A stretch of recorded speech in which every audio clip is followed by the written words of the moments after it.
베이스로 주제를 정하면서 바로 또 떠오른 그 작품이 있었어요. 제가 아까 보는 게 더 좋아졌다고 했잖아요. 네. 그래서 이번에 들고 온 거는 드라마를 들고 왔는데요. 제가 올여름에 많은 분이 어떤 한 드라마를 추천해 주셨는데 이게 애플 TV에서 볼 수 있는 드라마거든요.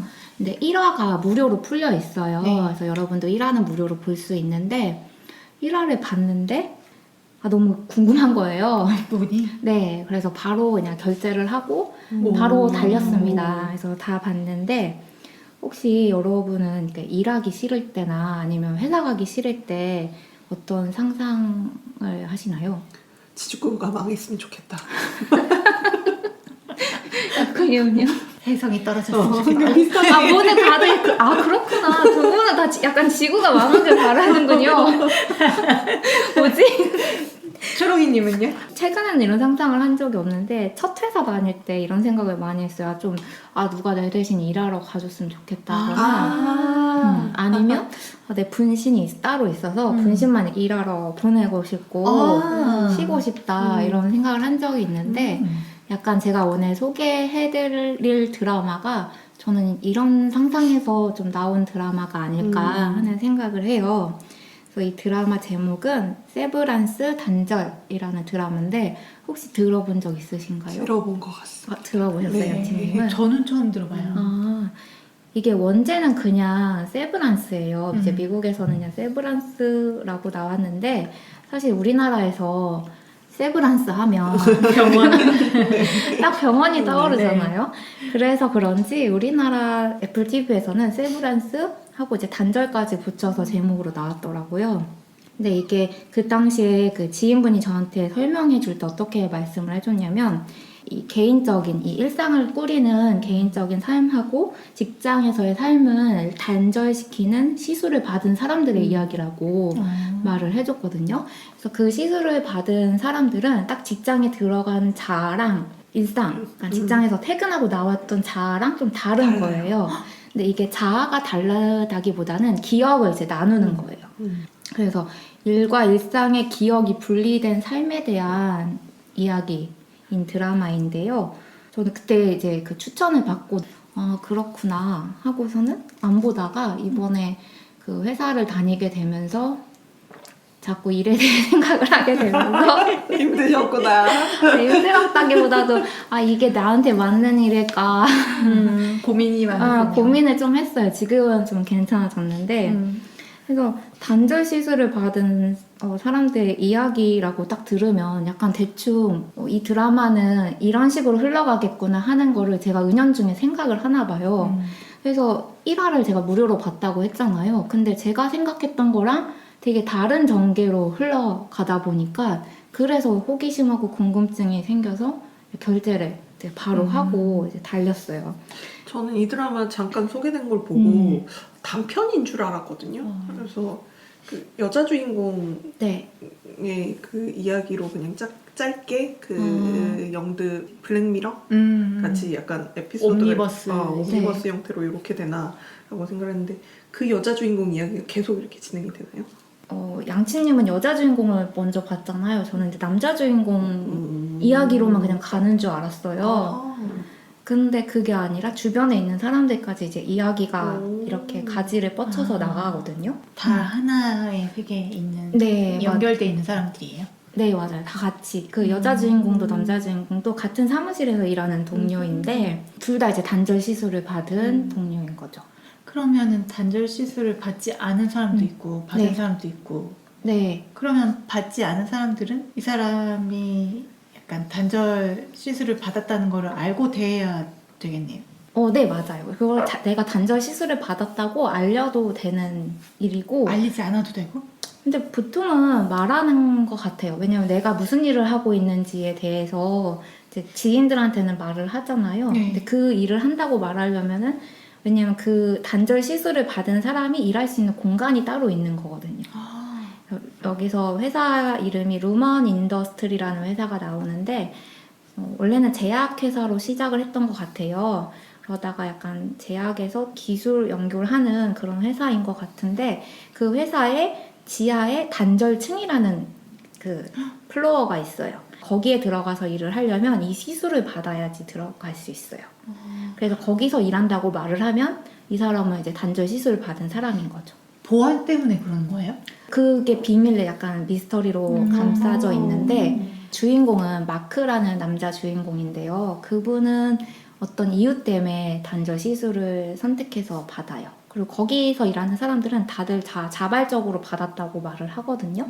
근데 이게 이야기가 드라마가 진행될수록 뭔가 반전도 있고 숨어져 있는 이야기들이 이렇게 하나씩 나와서 저는 이게 막 이렇게 박진감 있고 그런 드라마는 아닌데도 약간 좀 루지한 부분이 살짝 있는데도 뭔가 계속 궁금함을 유발시키는 내용이어서 계속 끊지 않고 다음 편 또 보고 또 보고 이렇게 되더라고요. 그래서 이게 총 9개의 에피소드로 이루어진 드라마인데 저는 사실 앞에 말씀드렸던 그 단절 시술이라는 얘기만 듣고 드라마를 봐서 별다른 정보가 크게 없이 봐서 너무 재밌었거든요. 그래서 오늘도 이 드라마가 되게 반전이 좀 있는 드라마다 보니까 어떤 스포가 될 부분은 저는 이제 말하지 않고 이제 얘기를 할 거예요. 그래서 스포 걱정 없이 들으셔도 됩니다, 여러분. 마음 놓고. 마음 놓고. 그래서 그냥 오늘 줄거리는 그냥 1화? 지금 무료로 풀려있는 1화에 대한 얘기를 해드릴 거고 이제 듣고 관심 있으시면 한번 무료 1화를 봐보십시오. 그러면 여러분도 결제를 하실 겁니다. 근데 그 생각했던 거랑 좀 다르게 진행됐다고 했잖아요. 근데 그게 그렇게 싫지 않았나 보네요. 네, 싫지 않았고 되게 흥미로웠어요. 약간 왜 우리가 그간 봐왔던 영화나 드라마들이 많잖아요. 이런 어떤 내적인 시술을 하고 좀 근미래 얘기를 다룬 영화나 드라마를 많이 보다 보니까 그 플롯이나 이런 게 머릿속에 있나 봐요. 그래서 그런 거를 그냥 나도 모르게 그렇게 깔아놓고 보다가 그렇게 안 풀리니까 재밌었어요, 저는. 그래서 아까 근황 얘기할 때 뭐 나는 누구 뭐 이런 얘기 하셨을 때 제가 이 이야기 그게 이 드라마 1화의 시작과 좀 연결이 됩니다. 아, 그래요? 그래서 이 드라마 어떻게 시작되냐면 처음에 그냥 까만 화면에서 대사만 나와요. 근데 대사가 Who are you? 이래요. 그러니까 너는 누구냐고 이렇게 물으면서 드라마가 시작이 되는데 아무도 없는 회의실에 기다란 회의실 책상 위에 어떤 여성이 엎드려서 쓰러져 있어요. 그리고 다시 한번 이제 Who are you?라는 질문이 들려와요. 그러면서 이 여성이 깨어나는데 머리가 되게 아픈가 봐요. 이제 머리를 막 지끈거리면서 아픈 듯이 하면서 깨어나고 여기가 어디지 주변을 막 두리번 둘러보는데 그 테이블 위에 스피커가 하나 있어서 거기에서 이제 남자의 목소리가 흘러나오고 있는 거예요. 그래서 이 남자가 다시 Who are you?라고 묻고 이제 5개의 설문을 할 테니까 대답을 해달라고 해요. 근데 내가 갑자기 나도 모르는 곳에서 깨어났는데 누가 아무도 없는 곳에서 스피커에서 그런 질문을 하면 누가 바로 대답을 하겠어요. 그래서 이 여자도 너 어디서 말하는 거냐고 당신 대체 누구냐고 막 물어보면서 이제 테이블에서 내려와서 그 방에 있는 하나의 문이 있거든요. 그 문을 막 여기서 나가려고 막 문을 열지만 문이 굳게 잠겨 있고 어떻게 해도 열리지가 않는 거예요. 그러니까 남자가 이 설문에 대답을 다 하면 이제 나갈 수 있다고 하니까 여자도 이제 포기를 하고 이제 설문에 대답을 하려고 해요. 그래서 다시 첫 번째 질문이 당신은 누구냐고 물어봤는데 여자가 대답을 하려고 보니까 내가 누군지 대답을 할 수가 없는 거예요. 그리고 뭐 다른 나머지의 질문에 대해서도 대답을 제대로 못해요. 내가 누구인지 어디에서 살았는지 뭐 이런 질문들을 하는데 대답을 못해요. 근데 이제 질문이 끝났고 이제 만점이라고 남자가 말하면서 그 굳게 닫혀있던 문이 열려요. 시술이 성공한 건가? 그런 것 같아요. 근데 여기서 딱 장면이 전환이 돼요. 장면이 전환이 되고 어떤 차 안에서 남자가 막 울고 있어요. 눈물 콧물 다 빼면서 막 울고 있고 남자의 목에 걸린 추리카드를 보니까 마크 스카우트라는 이름이 있고 단절층 출입이라는 이제 이게 글이 써 있어요. 막 남자 울다가 이제 눈물을 막 닦고 코도 풀고 휴지를 이렇게 주머니에 넣고 이제 회사로 출근을 해요, 내려서. 근데 되게 보안이 철저해 보이는 회사인데요. 회사에 들어가서 사물함에 이제 마크가 갖고 있던 전화기, 또 차고 있던 시계를 빼서 그 사물함 안에 서랍에 있던 시계랑 바깥 차고 목에 메고 있던 추리카드도 그 사물함에 있던 그 추리카드로 바깥 끼고 신발도 바깥 신고 이렇게 출근을 해요. 그리고 이제 어떤 보안 요원이 엘리베이터 앞에 이제 지켜서고 있는데 거기서 이렇게 보안 검색도 하고 그 다음에 엘리베이터를 타거든요. 근데 이제 엘리베이터가 지하로 내려가는데 그 이전에 이 마크 이 남자 주인공은 되게 우울했어요. 계속 울었잖아요. 그래서 고개도 약간 한쪽으로 이렇게 구부정하게 이렇게 꺾여 있었는데 엘리베이터가 지하로 내려가면서 이 사람의 표정이랑 뭔가 이렇게 딱 바뀌는 거예요. 그래서 이제 엘리베이터에서 이제 내려요. 근데 이 사람의 발걸음이 달라지는 거예요. 되게 경쾌하고 밝고 아, 나 출근했어. 이러면서 이 사람이 아까 울고 있던 사람이 맞나 싶어요. 막 이렇게 걸어가다가 주머니에 딱 손을 넣는데 휴지가 있네?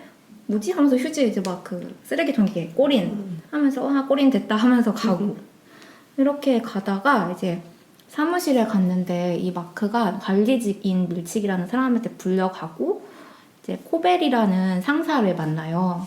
근데 이 코벨이 이전에 팀장이었던 PT라는 사람이 있는데 이제 그 PT는 더 이상 회사 사람이 아니고 오늘부터 마크 네가 매크로데이터 정제팀의 팀장이라고 이제 오늘부터 넌 팀장 역할을 하면 된다고 해요.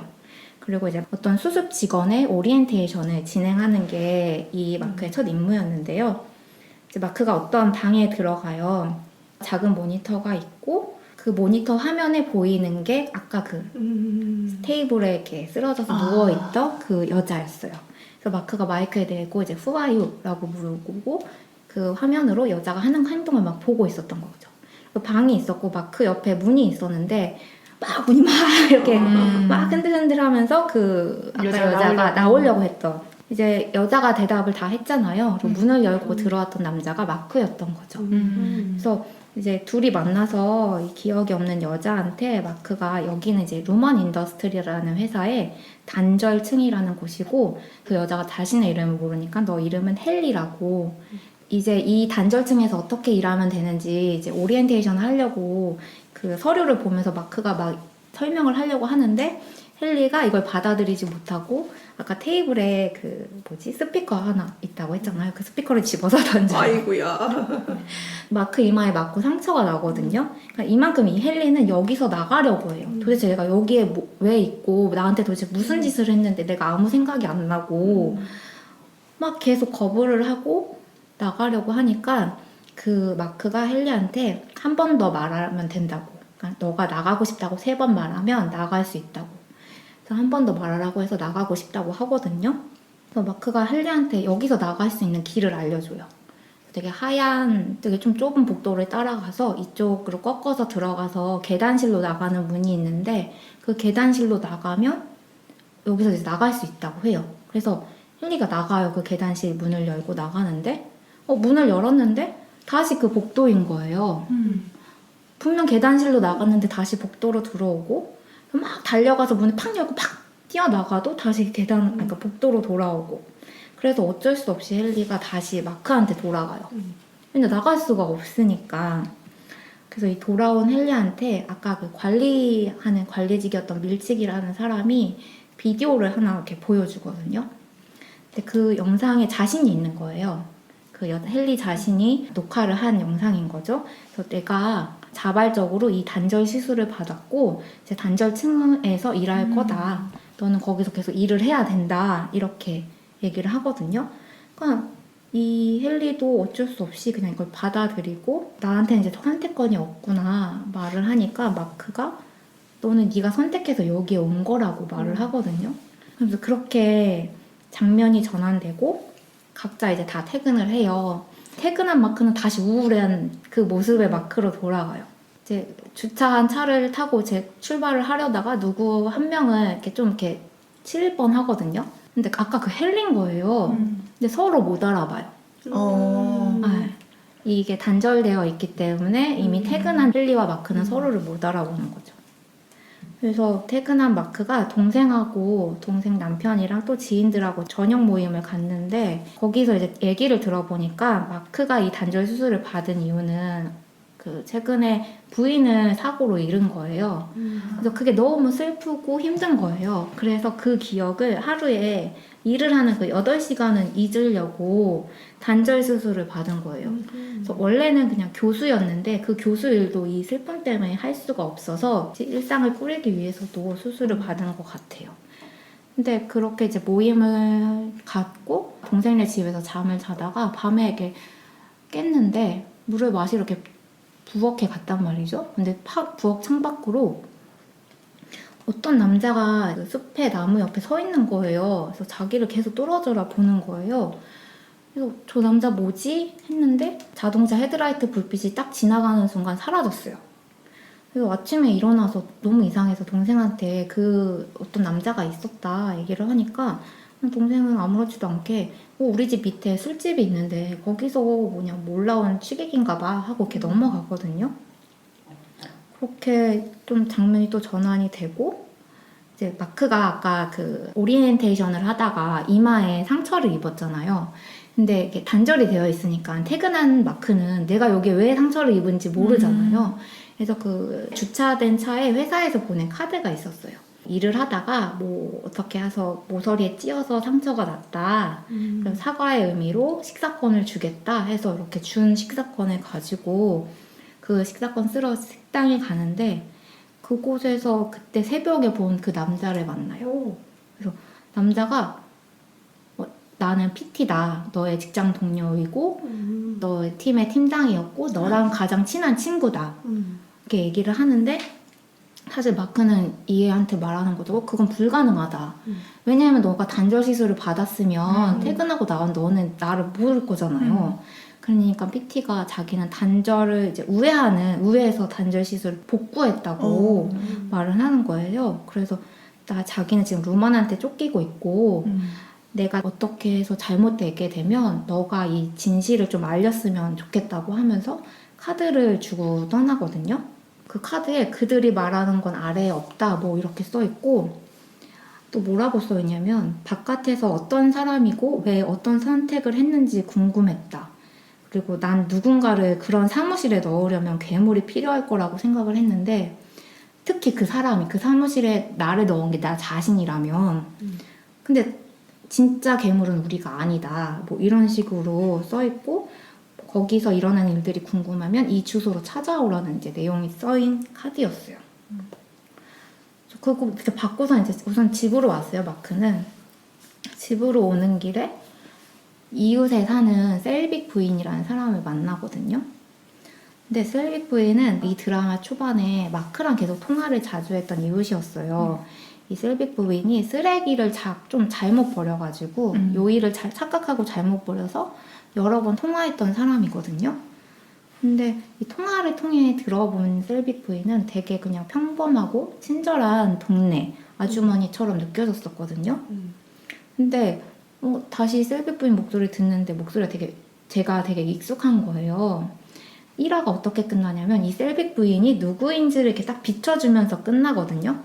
근데 이 놀랍게도 셀빅 부인이 마크를 너 이제 팀장 되었다고 했던 그 직장의 그 최상사 아까 제가 말한 건 이름이 코벨이라는 상사가 있었거든요. 그 상사였던 거예요. 근데 직장에서 이 코벨은 마크한테 막 화를 내고 그러니까 왜냐면 그 헨리의 오리엔테이션을 네가 망쳤다고 막 그러면서 화를 내고 막 그 탁자 위에 있는 것도 막 집어던지고 막 이랬거든요. 근데 이 사람이 마크 옆집에서 살면서 이 마크를 계속 보고 있는 상황인 거예요. 그래서 이렇게 1화가 끝나거든요. 근데 아직 안 풀린 것들이 너무 많고 그러네. 뭐 시작도 안 했다고 뭐지 이거 뭐지? 이러면서 이제 제가 결제를 한 거죠. 그래서 도대체 그 직장 상사 코벨은 왜 마크 이웃에 살며 PT는 도대체 어떻게 됐고 중간에 단절을 반대하는 단체들도 좀 나오거든요. 그리고 그렇게 거기 단절에 있기 싫어하는 헨리라는 그 여자애는 어떻게 하다가 이 단절층에 오게 됐나.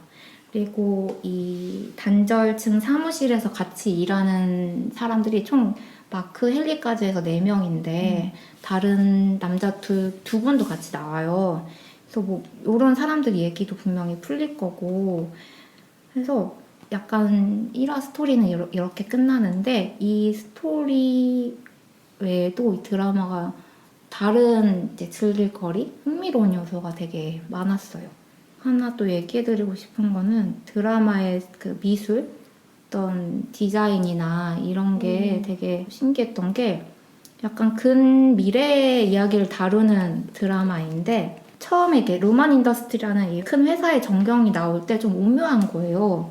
미래 시설 같으면서도 약간 7, 80년대 과거 같기도 하고 특히 단절층에서 일하는 사무실이 인테리어가 진짜 옛날 복고 같은 느낌? 아, 약간 지금 이미지 찾아봤는데 모니터가 약간 CRT 모니터 아, 같은 진짜요? 느낌이 나네. 오. 완전히 맞아요, CRT는 맞아요. 아닌데 이건 아니고. 약간 이렇게 아하. 되게 약간 두꺼운 모니터. 7, 80년대 애플 PC. 그치. 이게 또 캐릭터들 머리 헤어스타일이나 양복 이런 것도 좀 복고 네. 느낌이 나네요. 맞아요. 그래서 되게 또 그 단절 지하층에 나오는 사무실이 되게 미니멀해요. 정말 미니멀한데 사무실은 굉장히 넓은데 이 사무실 안에 업무 책상은 4개만 있고 약간 십자 형태로 마주보고 놓여 있고요. 그걸 또 모아놨네. 네, 맞아요. 이렇게 넓은 공간에. 그러니까.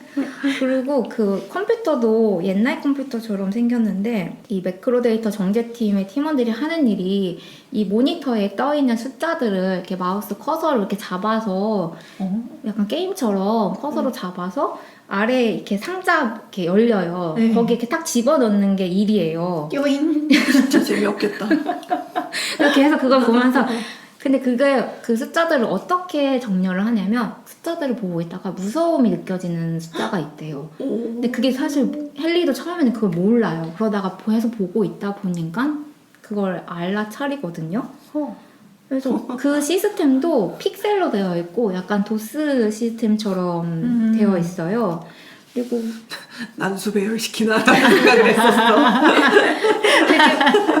두려움이 느껴지나요? 난수에서. 사무실 밖에 복도는 좀 좁고 그냥 흰색으로 미색으로 되어 있고 사무실 안은 넓고 좀 채도도 낮은 초록색을 주색으로 쓰여 있고 뭔가 이 드라마를 다 보고 나니까 이런 좁은 복도랑 넓은 사무실 이런 게 또 어떤 의미가 있게 보이더라고요. 그래서 이 루먼이라는 회사가 굉장히 정말 잘 절제되고 좀 통제되어 있는 그런 공간적인 면에서도 단절을 좀 보여주는 느낌이 났어요. 그리고 이게 회사 밖으로 나가면 또 톤이 좀 바뀌거든요. 회사 밖은 좀 우울해가지고 갈색 톤에 어둡고 날씨도 맨날 우울해요.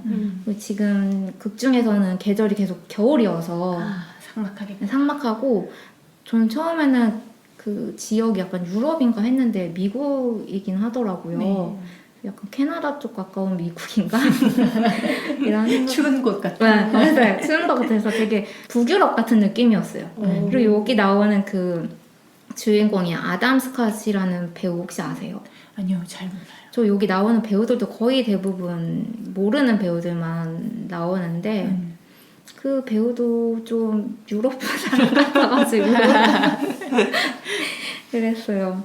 그리고 드라마에서 이제 오프닝하고 음악 이야기를 안 할 수가 없는데 이 세브란스 이 드라마가 2022년도에 제5회 프라이타임 에미상에서 12개 부문 14개 후보에 올랐고 와우. 그러니까 거의 오징어 게임이랑 맞붙었었더라고요.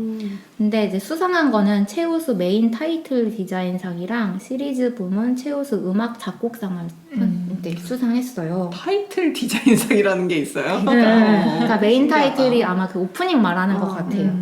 그리고 정말 이제 오프닝이 좀 많이 인상 깊었어요. 나머지는 오징어 게임이 휩쓸었나 보다. 그렇더라고요. 미술상은 줄 법하지. 그치.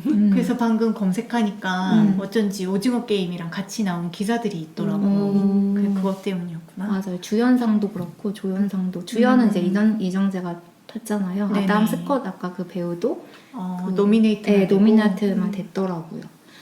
이 세브란스 오프닝이 클레이 미니어처 애니메이션 같은 오프닝인데 좀 영상이 감각적이고 좀 섬뜩해요. 뭐 보니까 드라마가 전하고자 하는 내용을 진짜 잘 담고 있어서 제가 두 분께 보여드리고 얘기를 들어보고 싶어요. 이게 클레이라고? 아, 클레이 같지 않아요? 아무튼 3D. 네. 근데 클레이 같은 느낌의 3D. 미니어처 애니메이션. 같이. 네, 맞아요. 조금 섬뜩하고 저는 무서웠어요. 그러네요. 음. 잘 만들었다. 되게 잘 만들었죠. 예술 작품 같다. 음악도 지금 이 오프닝의 배경음악도 좀 미스테리한 느낌이잖아요. 네. 그래서 제가 방금 그 오프닝에 쓰였던 게 주로 많이 흐르는 음악인데 뭔가 신비로운 느낌하고 미스테리한 느낌의 음악이었고 약간 우울하기도 하고. 네, 우울하기도 하고 그래서 이 음악이 주차장 아까 울고 있던 장면에서 시작되고 그 음악이 나오다가 마크가 단절층으로 내려가서 엘리베이터에서 나오면서 태도가 막 바뀌었다고 네, 했잖아요. 경쾌해졌다고 했잖아요. 그때 나오는 음악을 한번 들려드리고 싶어요.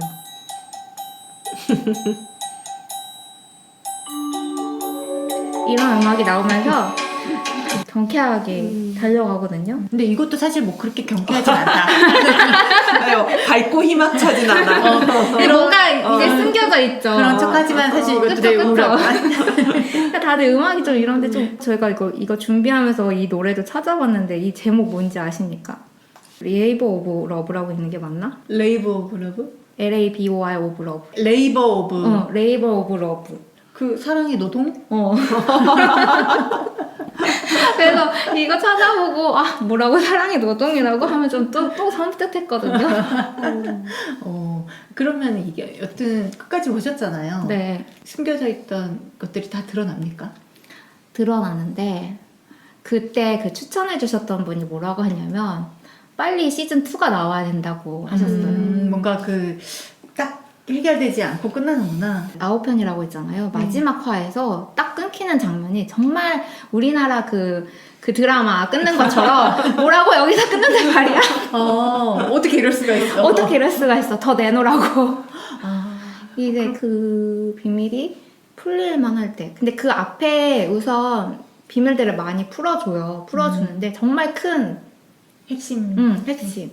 왜냐면 저는 이게 그냥 이 개인의 어떤 왜 단절층에 갔는지 그 얘기만이 있을 줄 알았는데 좀 더 큰 음모 같은 게 그치. 있는 이 기업의 비밀이 있지 않을까? 맞아요. 그 기업에 큰 비밀이 있고 이 같이 일하는 사람 사이에서도 비밀이 있고 그런 드라마예요. 업무가 너무 수상하네요. 네, 업무가 수상하죠. 그래서 도대체 이걸 왜 하는지 모르면서 하는 거죠. 제가 본 거는 아마 그 신입사원? 헨리 초점 맞춘 그 부분만 잘라놓은 그래서 거 여자 봐요. 주인공이라고 그래서 생각했구나. 헨리는 나도 모르게 이렇게 여기 와 있고 사람들이 설명한 대로 그 일을 하는데 왜 일하는지도 모르겠고 어떻게든 빠져나가려고 했는데 빠져나가는 순간은 자기가 아닌 다른 사람이 되니까 다시 들어오고 맞아요. 그래서 빠져나갈 수가 없구나. 그리고 자기가 어떻게는 이걸 그만두라고 해도 너의 선택이다라면서 또 다른 내가 넌 거기서 버텨야 돼. 그래서 맞아요. 이렇게 분리된 자는 여기에서 자기를 그러니까 빠져나가고 그만두는 걸 용납하지 않는 채로 계속 노동만 하고 있는 거예요. 그러니까 그런 데 갇혀서 너무 고통스러운 상황이잖아요. 그래서 되게 극단적인 선택까지 하는데도 그 방법 모두가 이렇게 막히거든요. 맞아요. 그래서 너무 암울한데 드라마가 그래서 기업의 거대 음모라기보다는 약간 그런 특이한 시술을 했을 때 뭐 개인의 고통이나 개인의 선택 어디까지가 뭐 자유의지인가 뭐 이런 거 거기에 좀 더 초점을 맞춘 드라마라고 생각을 했었거든요. 근데 그건 굉장히 일부분이었군요. 근데 그런 그러네. 부분도 있어요. 이 드라마가 되게 생각을 많이 하게 하는 거예요. 지금 양치님이 너무 잘 얘기해 주셨는데 기업과 자아를 분리했을 때 이 개인의 의지? 그러면 몸은 같은데 자아가 둘이 되는 건가? 내가 기억하는 게 다르다면은 그 사람은 같은 사람이라고 할 수 있을까라는 생각도 들고 명칭이 있어요. 되게 귀여운 명칭이라고 생각을 했는데 그 단절층 안에서 일하는 자아를 인이라고 불러요. 인이. 네, 이너에서 나온 인이. 그리고 밖에서 있는 애를 아우티라고 불러요. 이제 양치님이 말하는 것처럼 인이인 헨리는 나가고 싶어해요. 굉장히 나가고 싶어해서 정말 여러 온갖 방법을 다 사용하지만 나중에는 결국 아우티인 헨리한테 다시 한번 그 영상 메일을 받아요. 영상 편지를. 너 거기 있어야 된다. 그러면은 그 아우티 헨리에게 누군가 그 이니 헨리가 나가려고 하고 일에 적응을 못한다고 알려준 거예요? 네, 맞아요. 이 인인 헨리가 나가고 싶다고 의사를 밝혔다. 하지만 그거는 이제 나가려면 아오티가 결정을 승인을 해야 해줘야 돼? 돼요. 네. 아니 이런 그러니까 이 인이인 존재들은 인이인 사람들은 눈만 뜨면 그냥 계속 회사인 거예요. 그러니까 이거 네. 뭐 힐링이나 뭐 그런 외부적인 동기부여 이런 게 없는 상태로 일을 해야 되는 거잖아요. 근데 그쵸. 또 주인공 남자는 마크? 네. 마크는 안에서 되게 행복했잖아요. 맞아요. 걔는 마크. 업무 만족도가 높은 거예요. 그런가 봐요. 뭔가 되게 긍정적인 태도를 갖고 있는데 사실 저도 그건 또 의문이에요. 얘가 정말 인인 마크가 괜찮을까? 근데 그럴 수 있나? 네, 아무리 근데- 자가 부리겠다고 해도? 결국 인인 마크도 이 아까 PT라는 그 전 되게 친했던 동료를 만나고 또 헨리의 이런 사건들을 겪고 또 사실 단절층 안에 이 매크로 데이터 정제팀만 있는 게 아니라 다른 팀들도 있더라고요. 그것도 너무 신기했어요. 저는 그냥 이 팀만 있는 줄 알았거든요. 근데 다른 팀도 있고 또 약간 이 루먼 인더스트리를 설립한 약간 설립자를 굉장히 약간 신격화해서 그 회사에서 어떤 또 공간이 따로 있더라고요. 그 기념하는 그런 공간들도 있고 그런 되게 흥미로운 요소들이 굉장히 많아요. 그리고 여기 나오는 배우들이 거의 다 모르는 배우라고 했잖아요. 근데 한 분을 딱 알아봤거든요. 혹시 그 크리스토퍼 월켄이라는 배우 아세요? 아니요. 얼굴을 보면 아실 거예요. 어디 볼까요? 네, 한번 찾아봐. 이분 그분이잖아요. 알지죠? 누군데? 몰라요? 몰라요? 제가 양치님? 인물 퀴즈 정말 못하거든요. 근데 제가 찾아보니까 어떤 영화에 딱 주연이었다고 말하기가 좀 슬리피 할로우 안 보셨습니까? 어렵더라고요. 안 봤어요. 안 봤어요? 그래요? 잠깐만 봐봐. 본 영화가 없어. 배트맨 2는 봤을 텐데. 근데 너무 옛날에 봐서 기억이 안 난다. 아무튼 여러분들도 한번 크리스토퍼 워켄이라고 찾아보시면 요즘 친구들은 모를 수도 있지만 근데 막 작품이 우리가 알만한 아주 유명한 작품들이 있지는 않은 것 같아요. 맞아 약간 주연으로 탁 도드라지게 하신 작품은 없는데 근데 저는 이분한테 갖고 있는 어떤 이미지가 있거든요.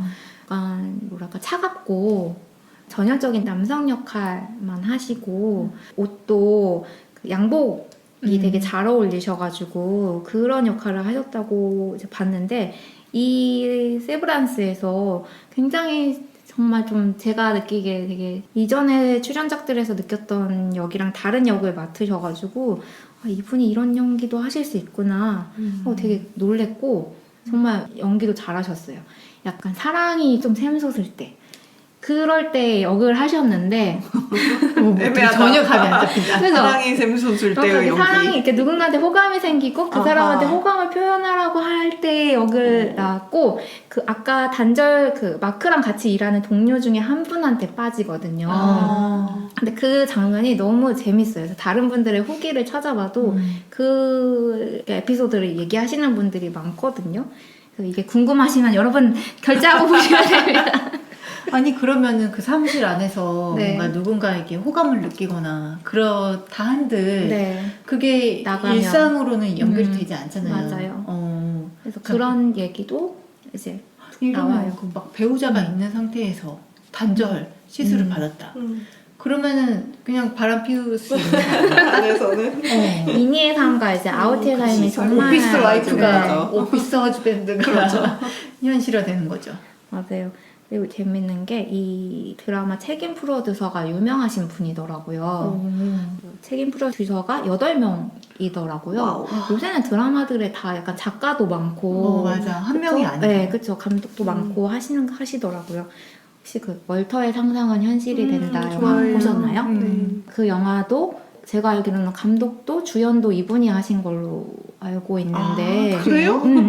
벤 스틸러 아시죠? 아 그쵸. 그 주연 배우가 감독이었어요? 네네네. 오. 벤 스틸러가 이 8명 책임 프로듀서 중에 한 분이에요. 그래서 주로 연출을 맡으셨다고 하더라고요. 그래서 아 이분은 연출도 잘하시는구나. 그러게요. 대체로 아까 콰이어트 플레이스도 그랬지만 그 연기하시는 분들이 네. 직접 연출도 많이 하고 하는 것 같아요. 맞아요. 우리나라도 이제 연기하시는 분이 감독도 하시고 그치. 많이 하시는 것 같아요. 처음에는 그냥 주인공인 마크 이야기로만 주가 돼서 이 얘기가 풀릴 거라고 생각했는데 주변 인물들이랑 또 다른 팀도 나오고 하면서 계속 이야기를 궁금하게 끌고 가는 부분이 있고요. 소재도 저는 좀 신선하고 전개도 좀 예측 불가능해서 재밌게 보실 수 있을 것 같아요. 그리고 그러면은 어쨌거나 스위치가 약간 꺼졌다 켜졌다 해야 되잖아요. 맞아요. 그거는 뭔가 있어요? 여기서 처음에는 그 층을 내려가잖아요. 네. 그러니까 엘리베이터를 타고 내려가면서 이게 바뀌거든요. 아, 네. 저는 그래서 처음에 이 공간적인 건 줄 알았어요. 와이파이인가? 와이파이요. 블루투스인가? 근데 이거 여기도 비밀이 있습니다. 아. 이제 다 보시면 이 비밀도 다 드러나고요. 보시면 좋을 것 같아요. 아니 이게 넷플릭스도 구독하고 있고 맞아. 오피스가 또 그 왓챠에 있고 그러거든요. 네. 그래가지고 이런 구독하는 것들이 많으니까 상대적으로 애플은 그러니까 안 보게 새로운 되죠. 스트리밍 사이트를 뚫을 때 굉장히 망설이게 되죠. 맞아요. 네. 선뜻 되지가 않아요. 저도 그래요. 어. 그래서 사실 지금은 현재는 구독을 또 취소한 상태입니다. 이거 다 봤으니까. 우선 세브란스도 다 봤고 그분이 또 다른 거 추천해 주셨는데 테드 레소라고 그 스포츠 드라마가 있거든요. 이것도 되게 재밌고 좀 따뜻하고 좋다고 해서 걔도 그냥 다 보고 이제 한번 그냥 애플 TV 결제 한 달 하셔서 나 왜 애플 TV에서 나온 것 같죠? 하셔서 못 봤던 걸 쫙 몰아보고 끊으시면 됩니다. 이게 예전에 저 혼자 구독할 때는 저는 되게 한 달 단위로 딱딱딱 끊어서 했었거든요. 네. 이거 한 달 보고 이거 한 달 보고 막 이렇게 했는데 이게 점점 가족들하고 공유를 하게 되니까 맞아. 안 보더라도 얘네들을 유지를 하고 있잖아요. 그러니까 계속 나가는 금액이 있다 보니까 다른 거 새로운 걸 맞아. 하기가 조금 두렵더라고요. 옛날에는 진짜 온갖 사이트 다 했었거든요. 저도 제 거 넷플릭스가 저희 가족들이 봐요. 네. 내가 좀 안 본다고 해서 끊을 수가 없는 거예요. 그리고 접근성이라는 게 좀 중요한 게 저희 어머니한테 넷플릭스 뭐 이런 걸 추천을 했을 때 저희 어머니가 제가 아이패드를 드리면서 아이패드로 보시라고 했는데 그때는 잘 안 보시더라고요. 근데 TV를 바꾸면서 TV가 이제 넷플릭스가 그냥 되니까 연결을 뭐 할 필요 없이 그때부터 보시기 시작하는 거예요. 보기가 편해지니까. 이제는 리모컨에 그냥 넷플릭스 버튼이 네, 있던데요. 맞아요. 진짜요? 넷플릭스 와. 버튼, 그러니까 TV가 꺼져 있는 상태에서도 그 버튼 누르면 그냥 TV가 켜지면서 바로 넷플릭스가 실행이 되거든요. 그러니까 너무 접근성이 좋아지니까 이제 그때부터 보시기 네, 시작해요. 그러니까 부모님들이 어. 잘 보시더라고요. 맞아요. 넷플릭스를. 부모님이 보시고 하니까 음. 넷플릭스 저도 요새 조금 안 봤었는데 끊지는 못하겠더라고요. 그렇게 되는 것들이 몇 개 있어요. 그냥 넷플은 조금 기본이 된 것 아, 같아요. 맞아. 그쵸? 맞아. 기본으로 깔고 가고 당연히. 추가로 네, 다른 걸 하거나 안 하거나.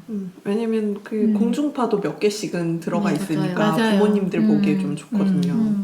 그리고 확실히 이게 구독자 수가 좀 많아서 그런지 아무래도 넷플릭스가 더 사람들 사이에서 화제가 되거나 그런 것도 맞아요. 많이 있는 것 같고.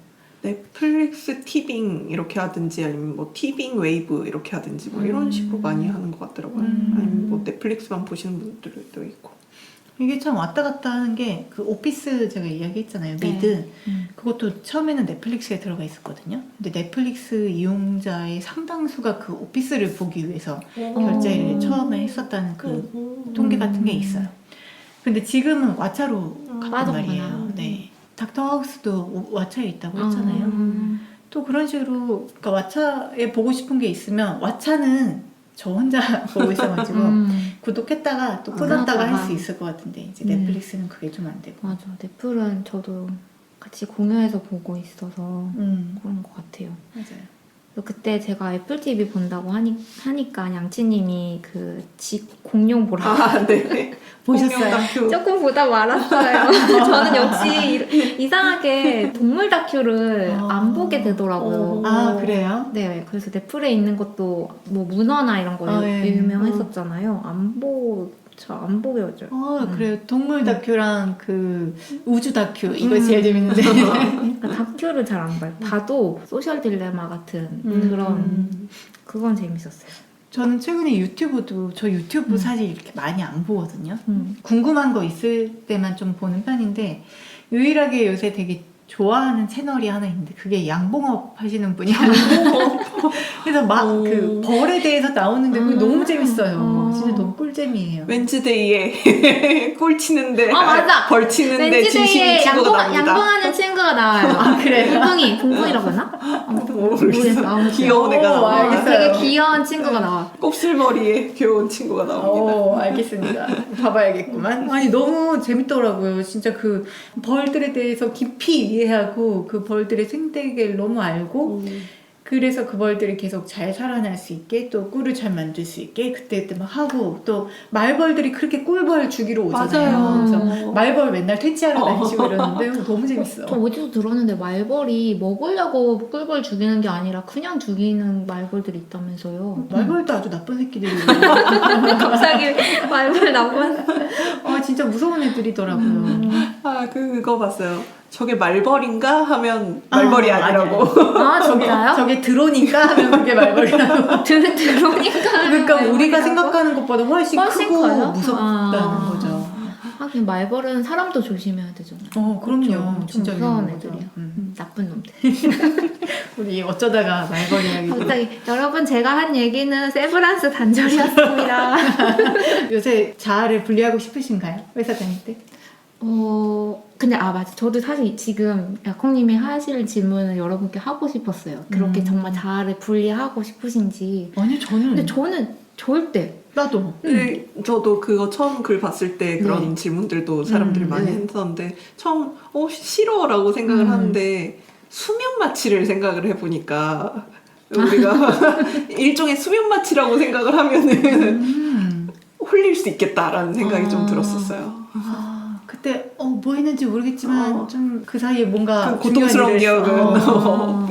그러니까 일하는 시간을 그냥 아예 내가 모르고 그 약간 힘들고 짜증나고 고통스럽고 그런 거를 모르는 채로. 근데 여기랑은 다르지만 여기는 일단 이상한 일을 하기 때문에 그게 가능한 거겠지만 우리가 일상적으로 하는 업무를 생각했을 때는 사실 완전한 분리가 불가능하잖아요. 그 업무에 대한 숙련도 같은 것도 집에 와서 또 곱씹어보고 공부를 할 수도 있고 개발하려고 할 수도 있고 하면서 또 더 올라갈 수도 있는 거고 스킬이. 그래서 완전 분리가 불가능한 것 같고 근데 이런 고통스러운 것들을 좀 분리하는 거 있잖아요. 이터널 선샤인 같은 것도 사실 맞아요. 이제 연애하면서 힘들었던 거를 그 기억을 삭제 하지만 삭제해버리는 어쨌거나 거. 부작용이 있을 수밖에 없는 거고 그 기억이 과연 인간을 구성하는 것들인가 그렇죠. 이런 거에 대한 의문은 공각기동대부터 시작해서 맞아요. 끊임없이 나오는 것 같아요.